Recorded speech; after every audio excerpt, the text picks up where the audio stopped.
নমস্কার বন্ধুরা, সকালে কেমন আছেন?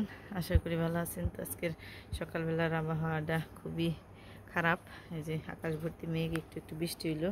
তো কর্তা মশাই যেমন ছিল বাজারে এমনি সবজি আনবার, আর এদিকে আমি এই যে সকালবেলায় বাটনা গুন্না করবার নিয়েছি।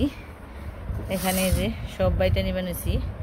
আজকে আমাদের বাড়িতে অতিথি আইব, এই কারণে সকালবেলায় আগে বাটনা বুটনা সব শেষ দিয়ে নিয়েছি।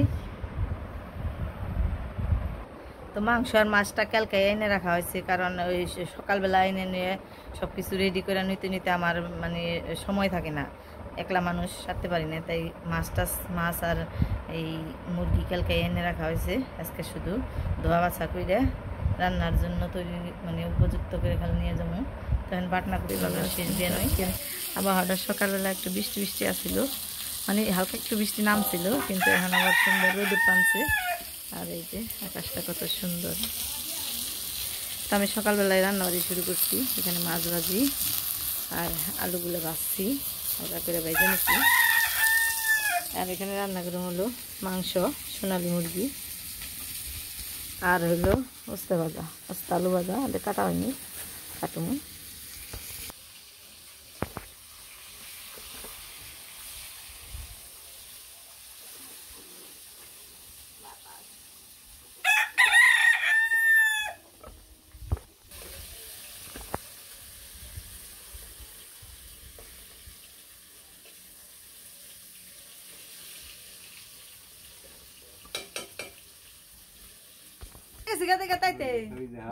আসার কেজি দেখে তাইতে গরু পয়সা লাগবে নাকি?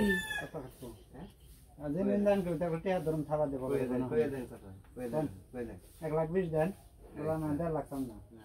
হ্যাঁ, কত খাড়ে যেমন চাইতাই করে নিয়ে মন তো সবকিছু দিয়ে রেখে নিই। আদা রসুন বাটা দিচ্ছি, কাঁচামরিচ বাটা দিলাম, গরম মশলা বাটা দিলাম, কাশ্মীরি ফাঁকি, মরিচের ফাঁকি, হলুদের ফাঁকি, সব কিছু দিয়ে একেবারে মাখানো। লবণ দিলাম।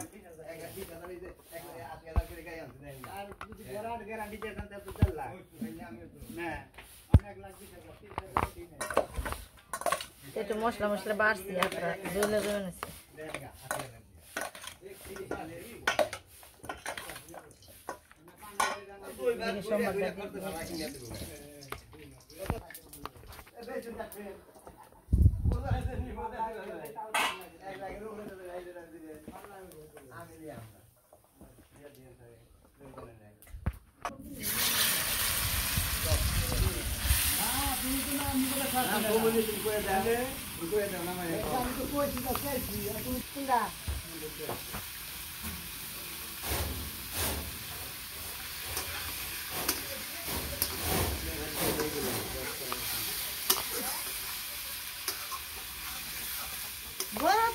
আর কোনো কাম পায় না, থেকে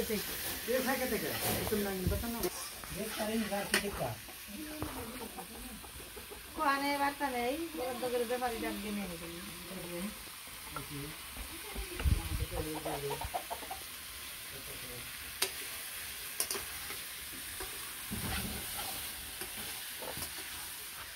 কথা কইতে কইতে তরকারিটা হয়ে গেলো, ঝুল টুল দিয়ে দিচ্ছে। এগুলো ভিডিও করার কথা আর মনেই নেই। আসলে ঘটনাটা হয়েছে কি, তরকারিটা নামে নেই, তারপরে কই তরকারিটা হয়ে গেছে।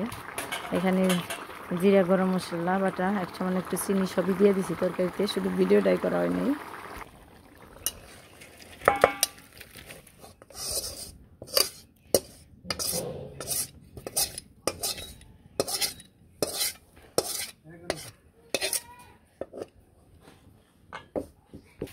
তো এখন কই আসলে সকালবেলা হয়েছে কি, সামান্য একটু বৃষ্টি হয়েছে, তো মানে একটু ভিজলা হয়েছে। এমনিতেই তো অনেক বেশি বৃষ্টিও বানিয়েছে। তো আজকেও ভাবছিলাম যে বৃষ্টি হয়তো মানে সারাদিন নেমে থাকবো, তা এখন বর্তমানে ভালো রোদ উঠছে।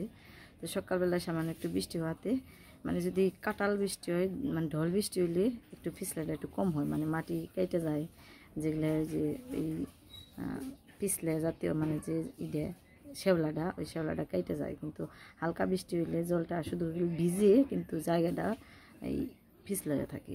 তো ওইরকম একটু বৃষ্টিটাই হয়েছে। তো আমি এই যে গরুর ময়লাগুলো মানে গোবর টোবর পরিষ্কার করে এই সামনের দিকে পেনেছি, মানে আমার ওই দুয়ারের দিকে পেনেছি। অমনি হঠাৎ করে পইটা যে পায়ের মধ্যে ভীষণ ব্যথা পেয়েছি।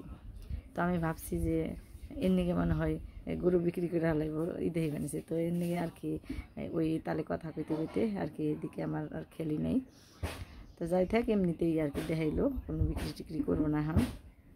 তো এই হলো কথা। তো ভাতটা বসিয়ে দিলাম। এই যে দেখেন কি সুন্দর রোদ উঠছে, এই যে।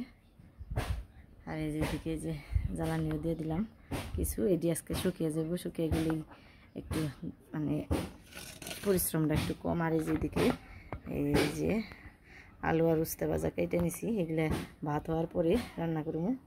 তো এই তো রান্নাবাড়ি হয়ে গেছে, মাংসের তরকারি, উস্তা আলু ভাজি, মাছ ভাজি।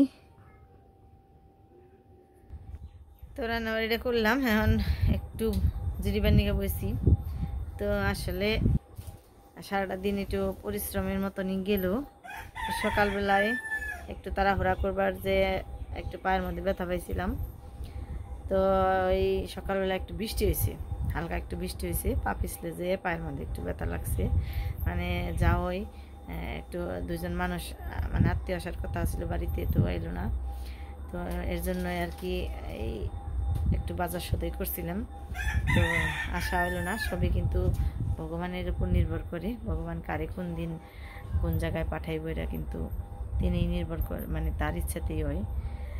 তো আমি চাইলেও হইব না। তো দাদা এবার চাইছিল আমাকে বাড়িতে বেড়িবেন নিয়ে পূজা উপলক্ষে। তো এটা আসা হইল না, একজন লোক মারা গেছে। তো তার কারণে উনি একা একা আইতে পারলো না। তো এর জন্যই মাংস কাটছিলাম। তো কইলাম যে তেলে মাংসটা রেন্দেই ফেলাই, আবার তো পূজা উপলক্ষে এই নিমন্ত্রণ খামো। তো ঠিকঠাক মতন রান্নাবাড়ি হইব না বাড়িতে, তাই রান্নাবাড়িটা শেষ দিন হইলাম। তো এবছর পূজাটা আমাকে তেমন খুব একটা কেমন যাইব জানি না। পূজার শুরুতেই তো বিঘ্ন কাটলো, তো কীরকম যাইব এটা আশা করা যায় না।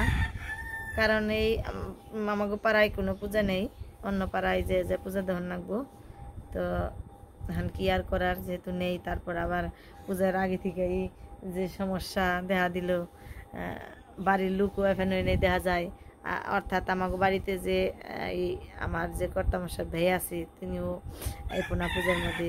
তা আবার এই যে আমার যে দাদা এখানে নিয়ে চাইছিল, উনিও আইতে পারলো না। তো মানে বুঝবার নেই যে পূজাটা ঠিকঠাক মতন কীভাবে যে কাটবো। বাড়িতে যদি লোকজন অনেক থাকে তাহলে তো আরও আনন্দ। তো আমাকেও বাড়িতেও প্রতি বছর আনন্দই হয়, মানে সবাই ঢাকা থেকে আমার ভাসুর আহে, তারপর কোনো বছর বইনে আহে, আবার পাড়া ভর্তি মানুষ যে যে যে ফাঁকে থাকি, মানে শহরে যারা থাকি তারা সবাই আহে। কত আনন্দ একটা, সবার সাথে সবার দেখা হয়, এক এক জায়গায় যাওয়া হয়, এক এক জায়গা থেকে আত্মীয় স্বজন আসে। তো এরকমভাবেই গ্রামের বাড়ির পূজাগুলো আমরা আনন্দ ফুর্তি করি। কিন্তু এবছর তো কী হইব বুঝা পারবা না নিকে, সবাই আইব নাকি তাও জানি না। কিন্তু আমার মেয়ে আর যারা এই খেলার সাথী ছোটোবেলা থেকে, ওরাও এখন এক এক জায়গায় এক একজন। তো সবাই আইব নাকি তাও জানি না। তো মোটমাট কথা হলো পূজার আনন্দ কীরকম হইব কিচ্ছু বুঝা পারবা না, শুধু পূজা মানিয়ে ফেরা কাজ আর কাজ। তো ওই যে মুড়িগুলা এখন উঠামু চালমু, মানে মুড়ি ভাজি নিকে, এই হাতে একটু ব্যথা আছে দেখে মুড়িগুলো ভাজতে গেলে তো 7-8 ঘন্টা সময় হাতের মানে ব্যায়ামের মতো হইব। তো হাতটা কালিয়ে যাবে, এই কারণে মুড়িগুলো মির্জাপুর থেকে ভাজিয়ে আনলাম। তো ওগুলো চালতে হইব। তারপর আবার সকালবেলায় নাড়ু, এই যে বানামো নারকেলের নাড়ু, তো নারকেলগুলো সকালবেলায় কুড়িয়ে রাখছি।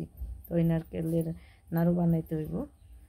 তো খইমা পাক দিয়ে পারম না আজকে, কিন্তু নারকেলের নাড়ুগুলো বানিয়ে রাখবো, যেহেতু ওটা নারকেল কুড়ানো হয়ে গেছে।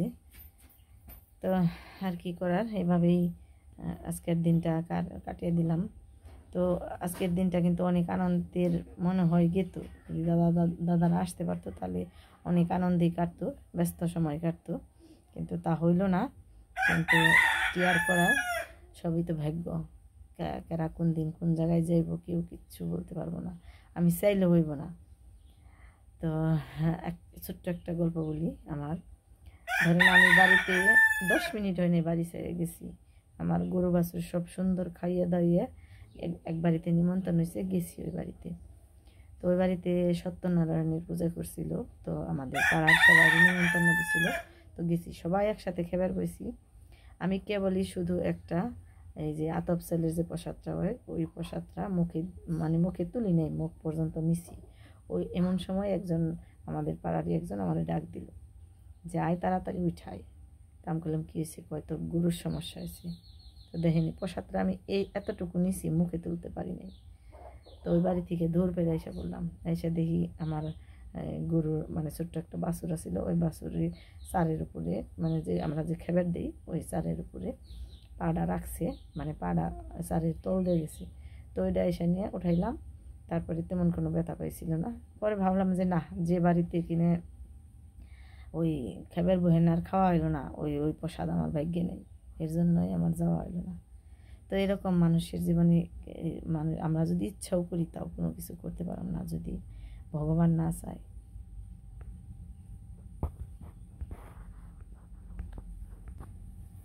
তো বন্ধুরা, এমনিতেই মনটা খুব একটা বেশি ভালো নেই, অনেক আনন্দে কাটানোর কথা ছিল, কাটাইতে পারলাম না। তো একটু দেখাই নাড়ামোড়াগুলো বানাই, রাত্রেবেলা বানাবো। তো এটা একটু দেখি, আমার ভিডিওটা শেষ দিয়ে দিই। সবাই ভালো থাকেন, সুস্থ থাকেন। তো বন্ধুরা, কি একটা যে দিন যেমন হয়েছে এখন, সময়ের খুবই অভাব। সেই সকালবেলা রান্নাবাড়ি করে নই, তারপর বাড়ির সমস্ত কাজকর্ম করতে করতে কোন দিয়া যে সময় ফুরিয়ে যায় তার ঠিকই নেই। এরপর আবার মাঝে মাঝে বৃষ্টিতে একটু বিরক্ত করে, তো যার জন্য আর কি কাজকাম করতে আরও বেশি সমস্যা হয়েছে। তো সকালবেলা ওইটা নারকেল কুড়িয়ে রাখছিলাম, কালকে শুক্রবার গেছে, 2 জোড়া নারকেল আনছি, বড় বড় নারকেল আনছি। তো ভাঙার সাথে সাথে 2টা নারকেল নষ্ট তো গেল। এখন 2টা নারকেল ভাঙছিল, তো ওই 2টা নারকেলের নাড়ু বানাইলাম। কেবল নাড়ু বানাই নাই আর কি, পাক দিছি, পাক দিয়ে রাখছি। তাই ভাবলাম যে তাহলে আপনাদের সাথে একটু শেয়ার করি। তো আজকে নারকেলের নাড়ুটাই বানিয়েছি। তো এই যে প্লেটের মধ্যে ঠান্ডা করবার নিয়ে রাখছি, এখন আস্তে আস্তে করে বানিয়ে নিব। নারকেলের নাড়ু তো বানানো একদম সহজ, কোনো কষ্ট নেই। তো এই যে সুন্দর পাক হয়েছে, একেবারে আঠা আঠা।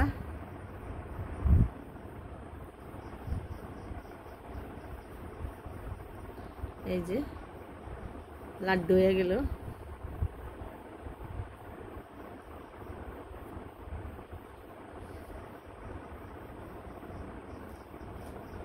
একদম সহজ, নারকেলের নাড়ু বানানোর মতো সহজ জিনিস আর নেই। এই নাড়ুটা আর আমি ছোট্টবেলা থেকেই বানাই। তবে হ্যাঁ, এক একজনে আবার এই জাল কম রাখে, তো জাল কম রাখলে নাড়ুটা এতটা খাইতে ভালো লাগে না। কিন্তু এই যে জাল হয়েছে, এটা একবার পারফেক্ট হয়েছে, সুন্দর হয়েছে। তো এটা অনেক দিন থাকবো, কিচ্ছু হইব না। আর যেগুলো একটু জাল কম থাকে ওগুলো আমার নষ্ট হয়ে যায় অল্প কয়েকদিনের মধ্যে, সপ্তাহ খানিকের মধ্যেই শেষ দিন নাকি খেয়ে।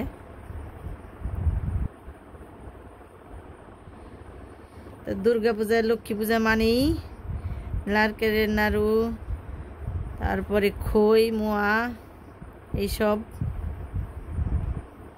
তো লাড়ু করে বানানো হয়ে গেল, খুব তাড়াতাড়ি করে বানানো হয়ে গেল।